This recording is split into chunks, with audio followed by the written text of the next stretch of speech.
טוב, שלום לכולם. היום אני רוצה להסביר איך אני מדביק טבעות לסיגמנטים. מה שאנחנו בעצם צריכים לדעת, אני למשל בוחר במסור גרונג בשביל לבצע את החיתוכים, כי בשבילי זה הכי נוח, כי אין לי קרייזיק, יש לי מסור שולחן רגיל, ועם כל הג'יגים שבניתי זה לא יצא הכי מדויק, אז לי הכי קל במסור גרונג, ושם אני מבצע את זה. אתם תוכלו לבצע את זה בכל שיטה שנוח לכם, בסרטונים ביוטיוב שמראים איך בדיוק עושים את זה. דבר ראשון, לפני שניגשים לחיתוך טבעות של סיגמנטים, יש כמה דברים שקשורים לחישובים. לצורך העניין, חישוב של אורך החתיכה. אורך החתיכה שצריך בשביל לייצר סיגמנטים שיתאימו לסגור טבעת שלמה. אז אורך החתיכה שווה לקוטר שאנחנו רוצים להשיג, אוקיי? כפול מספר החלקים, חלקי פאי. זה נותן לנו את האורך של החתיכה. החישוב הזה מתחשב נטו לחתיכות. צריך לקחת בחשבון שעליו תוריד בערך 2 או 3 מילימטר תלוי בכל חיתוך שאתם עושים.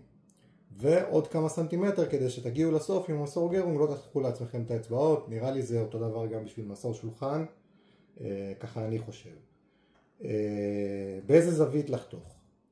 אז באיזה זווית לחתוך, החישוב הוא נורא פשוט, אבל קודם כל אני רוצה לדבר על הנושא של בעצם של הרכבה בשיטת הסיגמנטים. בעצם ככל שהכלי שתרצו לבנות, קערה, גרטל, בסוף אנחנו רוצים להגיע למצב שהוא יהיה עיגול. אם אנחנו רוצים להגיע למצב שהוא יהיה עיגול, אנחנו רוצים שהטבעת שאנחנו מכינים תהיה כמה שיותר קרובה לעיגול.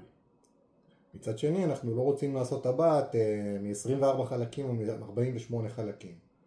אני היום עושה טבעות של 12 חלקים, והחישוב של הזווית הוא מאוד פשוט. זה 360, חלקי מספר החלקים שאני רוצה שזה 12, חלקי 2. למה חלקי 2? כי אנחנו חותכים פעמיים. פעם ימין, פעם משמאל. זאת אומרת, יש לי 15 מעלות ו-15 מעלות פה ו-15 מעלות פה, כפול 12, יסגור לי את ה-360 מעלות של המעגל שאני צריך. עכשיו, לפני שאני מתחיל לייצר סדרה של טבעות, אני לוקח חתיכה של אורן, עושה טבעה דווקא בקוטר יחסית קטן, 12, 13, 15, משהו כזה, כי שם אני אוכל לראות את הטעויות בהתאמה יבשה. ואחרי שניגשתי למסור ואיפסתי אותו וקיבלתי 12 חלקים, אני בעצם מקבל חתיכה שיש לה קצת גרדים כאלה או שברים של עץ מסביב. ואני לא רוצה את זה בזמן שאני מדביק, כי חתיכה אחת יכולה לצאת מפה, לעמוד כאן, ואני עם הדבק יעשה אותה פנימה, ואז שאני אבוא לסגור, אני לא אבין למה זה לא מתחבר לי, ואני חושב שעשיתי טעות. אוקיי? אז אני לקחתי סתם חתיכה עם נייר זכוכית, ואני פשוט עושה פעם אחת ככה, ככה, ככה, ככה, ככה וככה, ויש לי חתיכה נקייה. ואז אני עושה התאמה יבשה. לוקח את החתיכות, פשוט מתחיל להצמיד אותם אחד לשנייה, אוקיי?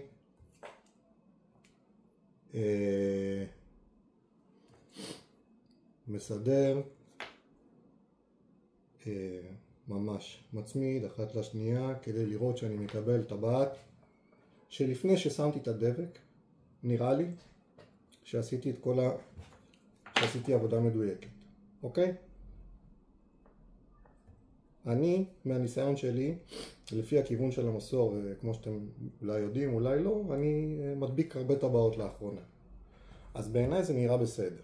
עכשיו, לפני שאני ניגש לדבק, לשים דבק ולהדביק, אני צריך לקחת משטח שאני סומך עליו, שהוא ישר לחלוטין, ושיהיה לי קל לנגב ממנו דבק. ויש לי פה סמרטוט לח, לי יש תמיד שני סמרטוטים כאלה, פשוטים, שיושבים בתוך דלי מים, אני שם אותם לידי, כי לפעמים בסוף איכשהו כן כשאני בא להדביק נשאר לי איזה גרד ביד, ואני רואה אותו, אני פשוט עושה ככה, והוא נשאר על הסמרטוט, ולא בתוך החתיכה. עכשיו, באיזה דבק להשתמש? אני משתמש בדבק של קאחיברייט, זה דבק תוצרת גרמניה, אני מצאתי שאפשר לקנות אותו בגלון של 10 קילו, זה עולה בערך 300 שקלים. כל אחד יעבוד עם הדבק שהוא אוהב, רק צריך לקחת בחשבון שהצמיגות של הדבק מאוד חשובה שעושים עם סיגמנטים וגם הזמן עבודה. אני אוהב דבק שהוא לא שמן מדי, זאת אומרת הוא לא צמיג מדי, עפה מדי, מצד שני גם לא רזה מדי, שלצורך העניין אני מדביק אנד גריין עם אורן, אני לא רוצה שהוא יהיה ממש דליל והדבק יספג מהר פנימה לתוך הסיבים ולא יישאר לי שטח הדבקה בין אחד לשני. אז אני משתמש בדבק שהוא איפשהו באמצע, וזה מה שאני מצאתי שהכי נכון לי להשתמש. כל אחד יכול להשתמש באיזה דבק שהוא רוצה, עם כל הדבקים של הנגרים הלבנים, גם הפשוטים ביותר, אתם תגיעו לתוצאה טובה. מה שכן, אחרי שתסיימו את החריטה ותעשו פיניש, תמיד באזור שיש דבק, עם התזוזה של העץ והפרשי טמפרטורה של חום וקור, במיוחד אם אתם משתמשים בשילול של עצים, אתם תרגישו מין בליטה. עם הדבק הזה כמעט ולא מרגישים. אז עכשיו אני ניגש להדבקה. אני בעצם מהדק עם הזיקון פלסטיק, ואם יש לי קערה כזאת עם כל מיני לייסטים כאלה וכל מיני גדלים, כדי שאיתם אני אבצע לחיצה נוספת. בזיקוני פלסטיק אני עושה שימוש חוזר. מה זאת אומרת שימוש חוזר? זה הזיקון שכבר השתמשתי בו. אני פשוט לוקח שפיץ פלייר, שהשחזתי אותו בקצוות. אני נכנס ופתחתי את הזיקון. סגרתי, השתמשתי, באתי עוד פעם, הכנסתי את הזיקון, תפסתי, בחוץ. אפשר להשתמש איתם הרבה. עם כל אחד, לא יודע, 8, 10, 12 פעמים עד שהם מתייבשים ומתקלקלים. ונשברים בעצם.